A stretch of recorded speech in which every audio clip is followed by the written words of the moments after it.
Bismillahirrahmanirrahim. Assalamualaikum warahmatullahi wabarakatuh. Alhamdulillahirabbil alamin wa bihi nasta'in ala umuri dunya waddin. Wassalatu wassalamu ala asrofil anbiya'i wal mursalin wa ala alihi wa sahbihi ajmain. Amma ba'du. Perkenalkan, nama saya Nung Sri Wayuni, jurusan Pendidikan Agama Islam 4D UIN Sunan Gunung Jati Bandung. Di sini saya akan menyampaikan seputar materi tentang konsep dasar filsafat pendidikan Islam dalam mata kuliah Filsafat Pendidikan Islam. Materi pembahasan 1. Pengertian filsafat pendidikan Islam. Menurut bahasa, filsafat berasal dari dua kata Yunani kuno, yaitu philein atau philos yang berarti cinta atau sahabat, dan sophia atau sophos yang berarti kebijaksanaan. Dengan demikian, secara etimologis dapat disimpulkan bahwa filsafat berarti cinta kebijaksanaan. Pada saat yang sama, filsafat dipahami dengan istilah sebagai asas atau dasar kehidupan dan juga diartikan sebagai ilmu yang paling dalam. Menurut beberapa ahli, diantaranya satu, menurut Aristoteles adalah filsuf Yunani kuno yang terkenal dengan karya-karyanya dalam logika, etika, dan metafisika.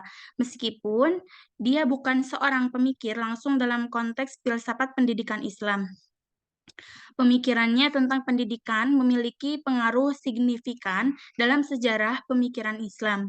Konsep-konsep Aristoteles tentang tujuan pendidikan, pembentukan karakter, dan pengembangan potensi manusia dipelajari dan diterapkan dalam tradisi pendidikan Islam. Yang kedua, menurut Immanuel Kant, adalah seorang filsuf Jerman pada abad ke-18 yang terkenal dengan karyanya dalam epistemologi, etika, dan filsafat politik. Meskipun Kant bukanlah seorang pemikir langsung dalam konteks filsafat pendidikan Islam, pemikirannya tentang rasionalitas, moralitas, dan otonomi individu dapat menjadi relevan dalam pengembangan pendidikan Islam yang berpusat pada pengembangan intelektual, etika, dan kemandirian. Dan yang ketiga yaitu ada menurut Al-Farabi, adalah seorang filsuf muslim terkenal dari abad ke-9 yang aktif dalam lingkungan intelektual muslim. Ia memainkan peran penting dalam mengembangkan gagasan-gagasan tentang pendidikan dalam tradisi Islam. Al-Farabi mengemukakan bahwa tujuan pendidikan adalah untuk mencapai kebahagiaan abadi dengan mengembangkan akal, moralitas, dan pengetahuan. Ia juga membahas pentingnya etika, pendidikan politik, dan peran guru dalam membentuk individu yang baik dalam masyarakat. Secara etimologis, kata pendidikan berasal dari bahasa Yunani, yaitu pedagogi. Kata pedagogi berasal dari kata paod yang berarti anak dan agogos yang berarti pemimpin. Oleh karena itu, istilah pedagogi dapat diartikan sebagai seni dan ilmu mengajar anak. Dalam bahasa Romawi, pendidikan berasal dari kata educare yang memberi dan mengarahkan tindakan, mewujudkan potensi anak yang dilahirkan untuk dilahirkan ke dunia. Selanjutnya yaitu ada karakteristik pendidikan Islam. Menurut Profesor Dr.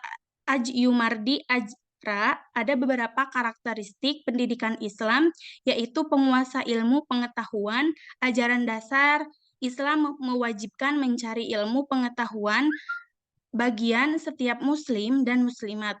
Setiap rasul yang diutus Allah lebih dahulu dibekali ilmu pengetahuan dan mereka diperintahkan untuk mengembangkan ilmu pengetahuan itu. Hal ini sesuai hadis Rasulullah. Tolabul ilmi faridatun ala kulli muslimin wal muslimat. Pengembangan ilmu pengetahuan, ilmu yang telah dikuasai harus diberikan dan dikembangkan kepada orang lain. Nabi Muhammad SAW sangat membenci orang yang memiliki ilmu pengetahuan, tetapi tidak mau memberi dan mengembangkan kepada orang lain. HR Ibnu Al-Auzi. Selanjutnya yaitu peranan filsafat pendidikan Islam. Filsafat pendidikan Islam memiliki peranan yang penting dalam pengembangan sistem pendidikan dan pemahaman Islam. Berikut adalah beberapa filsafat Peranan filsafat pendidikan Islam yaitu satu, memberikan pemahaman yang mendalam tentang tujuan pendidikan. Yang kedua, mengembangkan metodologi pembelajaran. Yang ketiga, memperkuat identitas Islam. Yang keempat, menanamkan nilai-nilai moral dan etika. Dan yang terakhir yaitu mendorong penelitian dan memikirkan kritis.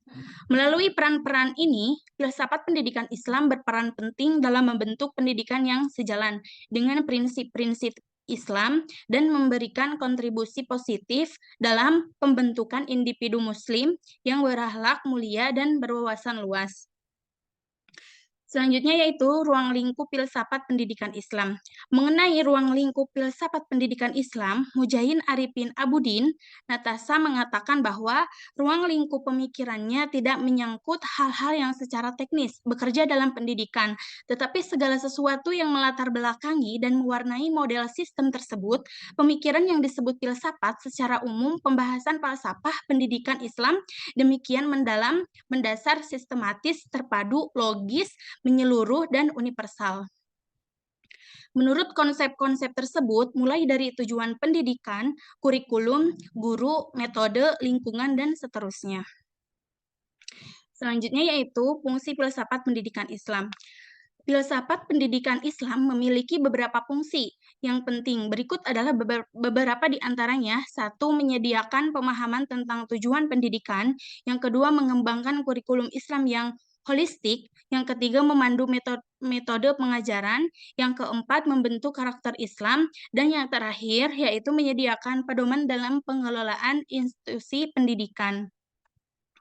Jadi secara keseluruhannya, filsafat pendidikan Islam berfungsi sebagai landasan yang kokoh untuk mengarahkan dan melaksanakan pendidikan dalam kerangka Islam. Ia memadukan prinsip-prinsip agama dengan pendidikan modern, pembentukan karakter Islam, dan mempersiapkan peserta didik untuk menjadi individu yang beriman, berakhlak mulia, dan berkontribusi positif kepada masyarakat. Jadi, kesimpulannya yaitu dengan demikian, dapat disimpulkan bahwa filsafat dan pendidikan memiliki akar kata yang berbeda, namun keduanya memiliki arti yang berhubungan dengan pengetahuan, kebijaksanaan, dan pembimbingan. Filsafat mempelajari prinsip-prinsip kehidupan dan ilmu yang mendalam, sementara pendidikan berkaitan dengan seni mengajar dan membimbing anak-anak untuk mengembangkan potensi mereka. Dicukupkan sekian pemaparan. Assalamualaikum warahmatullahi wabarakatuh.